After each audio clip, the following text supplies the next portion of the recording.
Hello guys, हमने सबसे बेहतरीन एक्सपेरिमेंट्स को इकट्ठा किया और उन्हें मुश्किल और शानदार के लेवल के मुताबिक लेवल 1 से 100 तक बांटा है और इन्हें घर पर दोहराया नहीं जाना चाहिए। 10वें लेवल के लिए हमें मैजिक स्वॉर्ड नाम की इस डिवाइस की जरूरत है। शुरू करने से पहले हमें मेटल की तलवार को छेद में डालना है और डिवाइस को पूरी तरह से छेदना है। अब हमें घड़ी की सुई को हिलाने वाले लीवर को दबाना है और जैसा कि आप देख सकते हैं कि ये जादुई रूप से तलवार से होकर गुजरता है और उसके पीछे चला जाता है। पहली बार जब हमने ये ट्रिक देखी तो हमें लगा कि ये किसी तरह का जादू है और हम इसका सुराग नहीं लगा पाए। हमें लगा कि राज तलवार में है, लेकिन एक आम लकड़ी की छड़ी के साथ भी यही हुआ। ये पता चला कि घड़ी की सुई तलवार से होकर बिल्कुल भी नहीं गुजरती, ये बस बहुत तेजी से पूरी तरह से घूम जाती है। स्लो मोशन फुटेज का इस्तेमाल करके हम देख सकते हैं कि सुई असल में कैसे चलती है। लेवल 20 पर हमने एक आम सेब को एक आम छड़ी में फंसाया। सवाल यह है कि जब उस छड़ी पर हथौड़ा मारना शुरू करते हैं जिस पर सेब लटका हुआ है तो क्या होता है? जाहिर है कि सेब जमीन पर गिर जाएगा। हालांकि किसी जादू से सेब नीचे खिसकने के बजाय ग्रेविटी के उल्टे ऊपर उठने लगता है। हमने वीडियो को धीमा कर दिया ताकि आप ज्यादा अच्छे से देख सकें कि क्या हो रहा है और हमें उम्मीद है कि आप में से सबसे होशियार इंसान इस प्रोसेस को एक्सप्लेन करेगा। परसों चीनियों ने हमें एक और अजीब डिवाइस भेजा। ये एक हर्मेटिकली सील की गई गेंद है जिसमें हवा की स्पीड को मापने में इस्तेमाल किए जाने वाले ब्लेड्स की तरह 4 ब्लेड्स हैं। हमारा डिवाइस हमें लाइट का दबाव दिखा सकता है। ये सही है, ये लेजर पॉइंटर अब हमारे हाथ पर दबाव डाल रहा है, भले ही दबाव बहुत ज्यादा ना हो। और अब ये इस मुर्गी पर दबाव डाल रहा है। ब्लेड के काले हिस्से पर लेजर को दिखाते हुए लाइट उन्हें धक्का देती है और पूरी चीज घूमती है। चलिए एक छोटी टॉर्च लें और इसकी किरण के दबाव का टेस्ट करें। वाह, ब्लेड और भी तेजी से घूमते हैं। ये पता चला कि सूरज की रोशनी भी अदृश्य फोटोन छोड़ती है जो हमें दिन के वक्त दूर धकेलती है, फिर भी हम इसे महसूस नहीं करते। और ये कोई मजाक नहीं है। नासा पहले से ही एक अंतरिक्ष यान बना रहा है जो बाहरी अंतरिक्ष में पहुंचने के बाद बहुत बड़ी पाल खोल देगा। सूरज का रेडिएशन अंतरिक्ष यान को पृथ्वी से दूर ढकेल देगा। ये जोर बहुत कमजोर है, लेकिन अंतरिक्ष में एयर रेजिस्टेंस की कमी की वजह से यान कुछ महीनों या सालों में बहुत तेज स्पीड तक पहुंच सकेगा और बिना किसी फ्यूल के रोज अपनी स्पीड को बढ़ा सकेगा।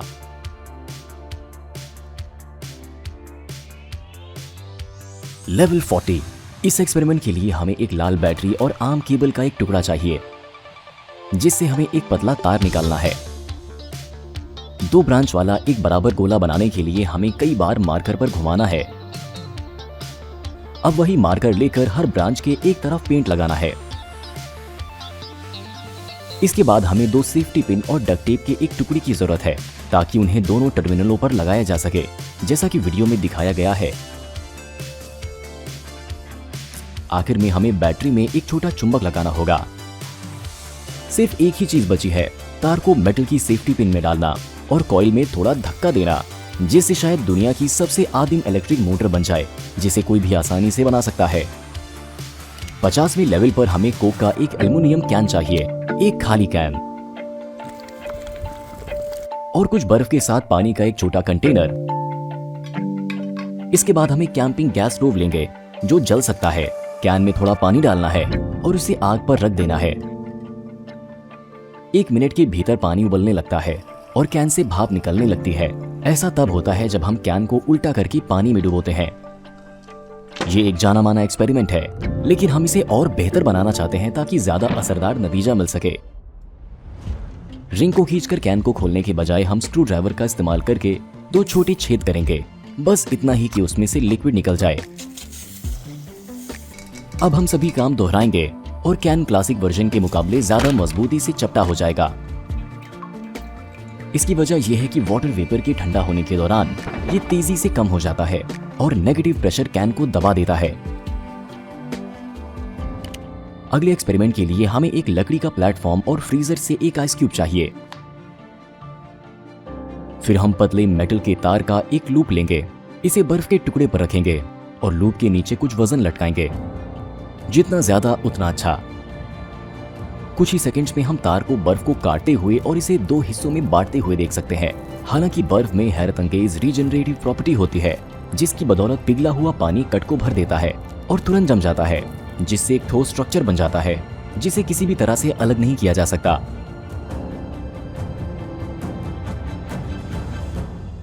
लेवल 70 के लिए ठोस मोम से बनी एक आम मोमबत्ती की जरूरत होती है। गर्म करके हम मोम को पिघला सकते हैं और इसे एक छोटे से टिन में इकट्ठा कर सकते हैं।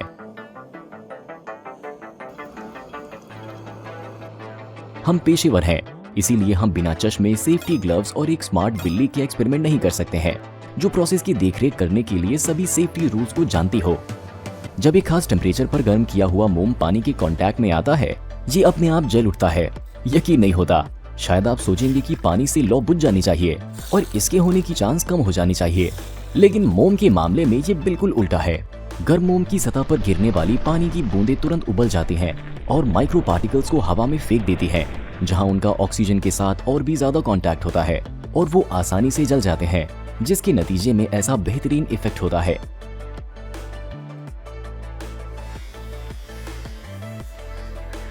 तमाम तेलों में बिल्कुल यही प्रॉपर्टी होती है, इसीलिए आपको याद रखना चाहिए कि पानी से तेल को बुझाना सख्त मना है। ज्यादा पानी भी अच्छा नतीजा नहीं देगा। लेवल 80, हमें 2 बैटरी चाहिए। उनका आम वोल्टेज लगभग 3 वोल्ट है, इसीलिए ये इस एलईडी को जलाने के लिए काफी होना चाहिए, जिसका एक पैर काले तार से जुड़ा होगा।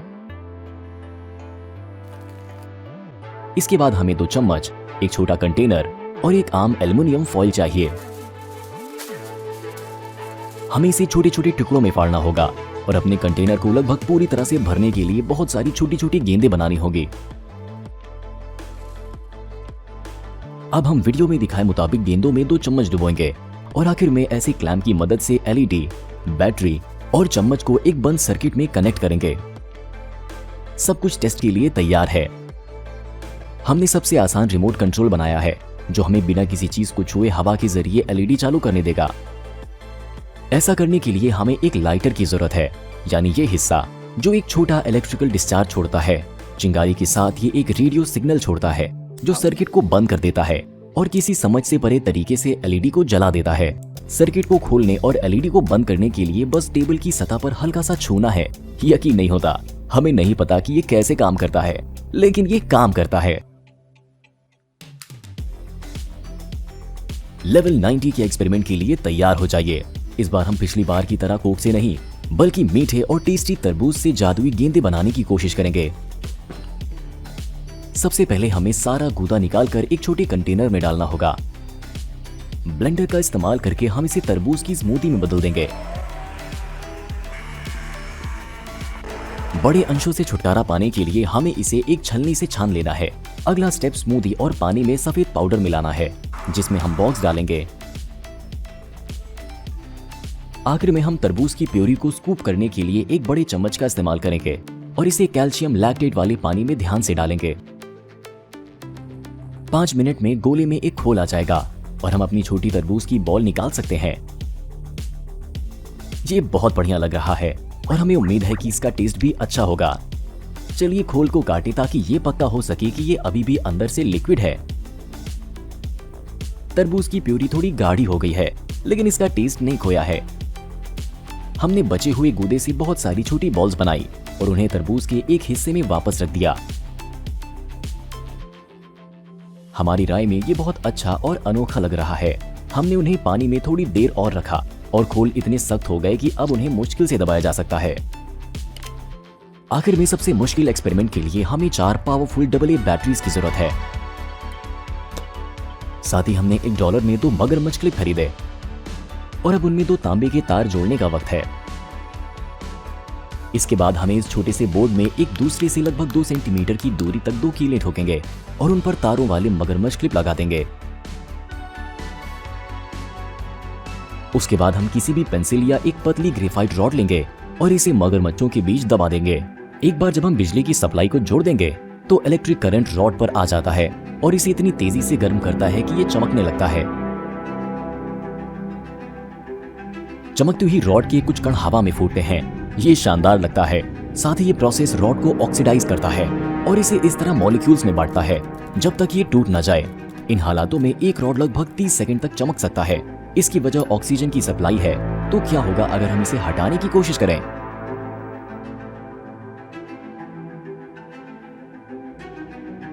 आखिरी लेवल पर आगे बढ़ने के लिए हमें और रॉड खरीदनी पड़ी और इस पावर सप्लाई से खत्म हो चुकी बैटरियों को बदलना पड़ा।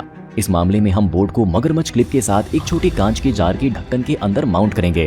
कांच का काम रॉड को ऑक्सीजन से बचाना है, लेकिन पहले हमें जार के अंदर मौजूद ऑक्सीजन से छुटकारा पाना होगा। इसके लिए हम बोर्ड पर अल्कोहल की कई बूंदें डालेंगे, इसे जलाएंगे और जल्दी से जार को बंद कर देंगे। ठीक है, चलिए आसानी से बिजली शुरू करते हैं। शायद ये काम कर रहा है। इतनी पतली रॉड भी पूरे कमरे को रोशन करने के लिए काफी रोशनी छोड़ती है। चमक के पहले कुछ सेकंड्स के दौरान रॉड से निकलने वाले अजीब धुएं पर ध्यान दें और फिर ये ग्रेफाइट रॉड में वापस चला जाता है। ये किसी तरह के पोर्टल के खुलने जैसा लगता है।